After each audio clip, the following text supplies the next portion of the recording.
सभी को प्रणाम। आज की इस वीडियो में हम लोग बात करेंगे लोन डेट एस्ट्रोलॉजी की बारे में, कर्ज के बारे में कि कैसे हम एस्ट्रोलॉजी में, ज्योतिष में ये देख सकते हैं कि किन लोगों के लिए कर्ज जो होता है वो बहुत मुश्किल हो जाता है, कर्ज को चुकाना बहुत मुश्किल हो जाता है और किन लोगों को जल्दी से लोन मिल जाता है या कैसे लोग लोन को जल्दी से लोन का रीपेमेंट कर पाते हैं।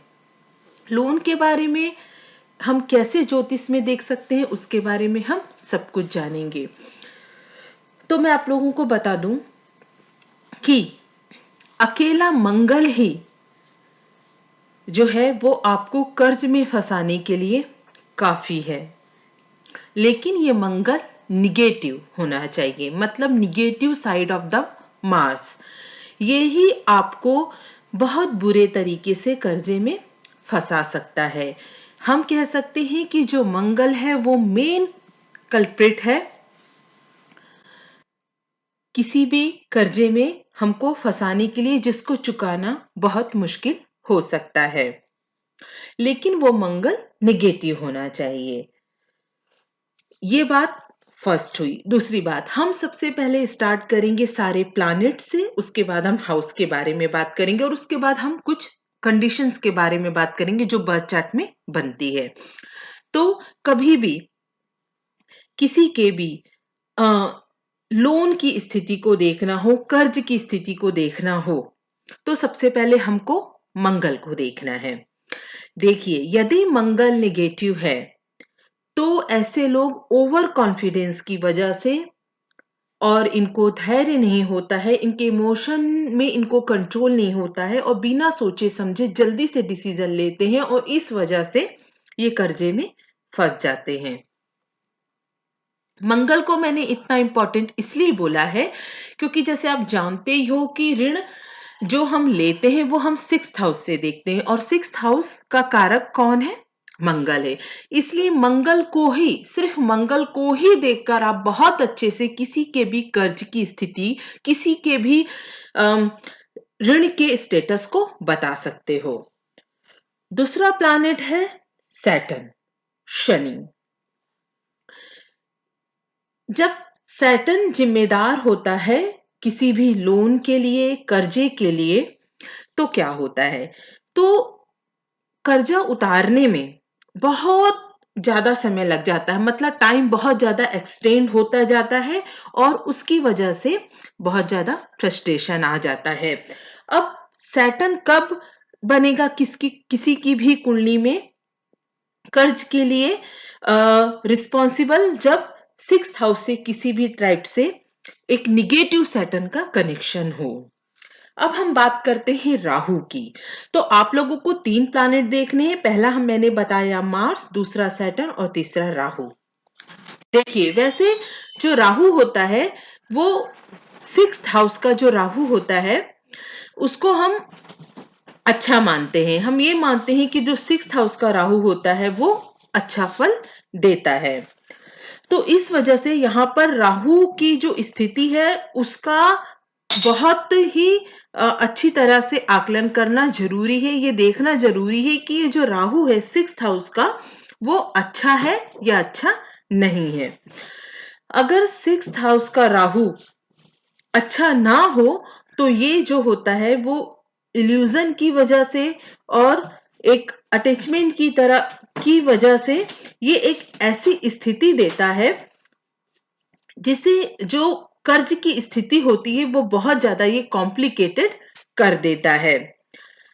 और यदि यही राहु का मीन्स इसी निगेटिव राहु का कनेक्शन अगर 8th हाउस से हो जाए तो ये जो होता है वो बैंकरप्ट के लिए भी रिस्पॉन्सिबल होता है। तो आपको इसके लिए सबसे पहले 3 प्लैनेट देखने हैं, मार्स, सैटर्न और राहु। तो निगेटिव मार्स, निगेटिव सैटर्न और निगेटिव राहु। अब हम बात करते हैं हाउसेस की कि आपको कौन कौन से भाव देखने हैं। आपको 6th हाउस देखना है जो कि कर्जे का हाउस होता है। 6th हाउस जो होता है वो ऋण, शत्रु, कंपटीशन इसका हाउस होता है, हमको कितना ऋण मिलेगा, मिल पाएगा कि नहीं मिल पाएगा, हम उसको चुका पाएँगे कि नहीं, ये हमको 6th हाउस से देखना है। दूसरा हाउस अगर हमको देखना है तो हमको 11th हाउस देखना है। 11th हाउस जो होता है वो हमारे गेन का होता है। और फिर हमको 12th हाउस देखना है। 12th हाउस किसका होता है? वो हमारे एक्सपेंसेस का होता है। तो 6th हाउस, 11th हाउस और 12th हाउस को हमको अच्छे से हमको देखना है। यदि 6th हाउस अगर नेगेटिव होता है किसी भी तरीके से ऋण के लिए, तो क्या होगा? तो ये होगा कि या तो हमको कर्जा मिलेगा और वो काफ़ी लॉन्ग टर्म तक चलेगा, हम उसको चुका नहीं पाएँगे, या दूसरा प्रॉब्लम ये होगा कि हमको लोन की ज़रूरत होगी और हमको लोन नहीं मिलेगा। अगर 11th हाउस जो है वो अगर वो अफ़्लिक्टेड है, तो क्या होगा कि हमको गेन ही नहीं हो पाएँगे, तो फिर हम कर्जा कैसे चुकाएँगे? और 12th हाउस जो है वो अगर अच्छी स्थिति में नहीं है, तो हमारे जो एक्सपेंसेस हैं वो बहुत ज़्यादा रहेंगे और हम कर्जे को नहीं चुका पाएँगे। अब आपने ये तो समझ लिया कि आपको प्लैनेट्स कौन से देखने और हाउस कौन से देखने। अब हम बात करेंगे कि कैसे कंडीशन बनेगी इन प्लैनेट्स और हाउस की, तो हमको कर्ज से रिलेटेड प्रॉब्लम आ सकती है। देखिए, जैसे कि मैंने आपको कहा कि सबसे पहले आपको मार्स को मीन्स मंगल को देखना है। तो यदि मंगल किसी का 6th हाउस में है, लेकिन मैंने क्या कहा आपको कि मंगल के 6th हाउस में अगर है तो उससे डरने की ज़रूरत नहीं है। नेगेटिव मंगल मतलब अगर 6th हाउस में मंगल नेगेटिव है, मतलब अफ़्लिक्टेड है किसी भी मैलेफिक प्लैनेट के द्वारा, या अगर आपकी कुंडली कुछ ऐसे लगन की है जिसमें मंगल अकारक प्लैनेट है और 6th हाउस में जाकर बैठा है, या मंगल किसी मैलेफिक प्लैनेट से एसोसिएट किया हुआ है एस्पेक्ट द्वारा, या उसके साथ जाकर बैठा हुआ है, या मंगल अकारक प्लैनेट होके आपके 6th हाउस को देख रहा है, तो ये आपको बहुत बड़े कर्जे में डाल देगा। और यहीं पर यदि वो सैटर्न और राहु से एसोसिएट है तो आपकी सिचुएशन को काफी कॉम्प्लिकेटेड कर देगा।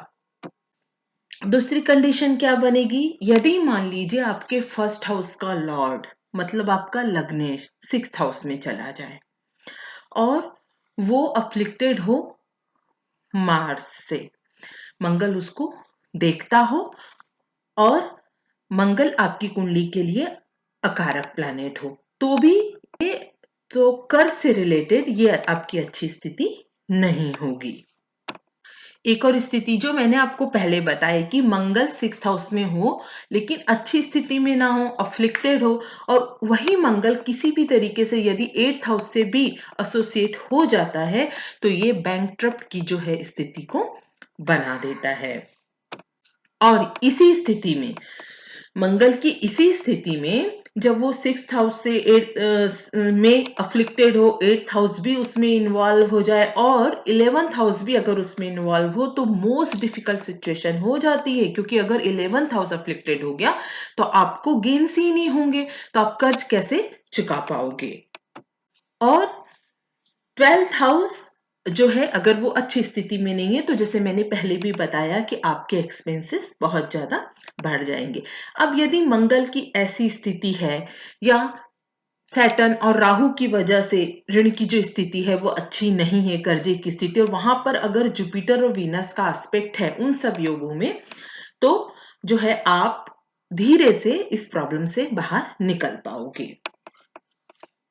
लेकिन यहाँ पर ये जुपिटर और वीनस की जो मैंने एस्पेक्ट बताया है, यदि ये जुपिटर और वीनस यदि राहु केतु से के साथ हों तो फिर इन पे इतनी स्ट्रेंथ नहीं रह जाती कि आपको ये इस प्रॉब्लम से बचा पाए।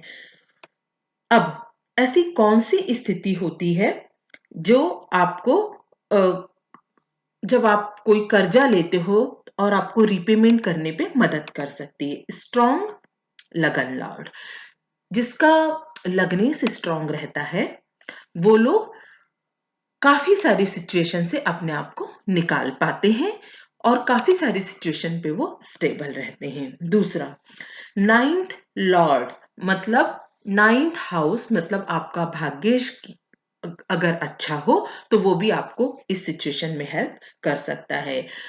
और 11th हाउस का लॉर्ड, यदि आपका 11th हाउस अच्छा है, उसका लॉर्ड अच्छी स्थिति में है, तो वो भी एक स्थिति बनती है जहां पर आप कर्जा चुका सकते हो। और इस बात को फर्दर समझते हैं कि आप तो जानती होगी कि 5, 2, 9, 11 का जब आपस में संबंध होता है तो धन योग बनता है। तो जिसकी कुंडली में जितने ज्यादा धन योग रहेंगे वो उतनी ही इजीली जो है वो अपने कर्ज को चुका पाएगा।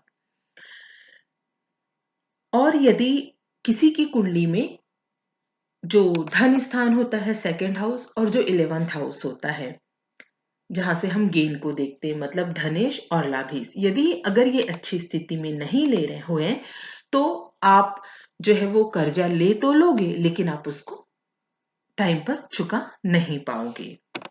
अगर ये सारे कर्जे के योग हैं और अगर आपकी दशा या अंतर्दशा भी अच्छी नहीं चल रही है तो ये आपकी स्थिति को और भी ज्यादा कॉम्प्लिकेटेड कर सकता है। यदि आप अगर कोई आपसे ये पूछता है कि मेरा कर्जा कब उतर पाएगा, तो आप उसके 6th हाउस, सेकंड हाउस और 11th हाउस को देख लीजिए। अगर उसमें से 11th हाउस की अच्छी 11th हाउस के लॉर्ड अच्छा है या सेकंड हाउस की अच्छी स्थिति है या 6th हाउस की अच्छी स्थिति है, 6th हाउस के लॉर्ड की अच्छी स्थिति है, तो आप बोल सकते हो कि यदि 6th हाउस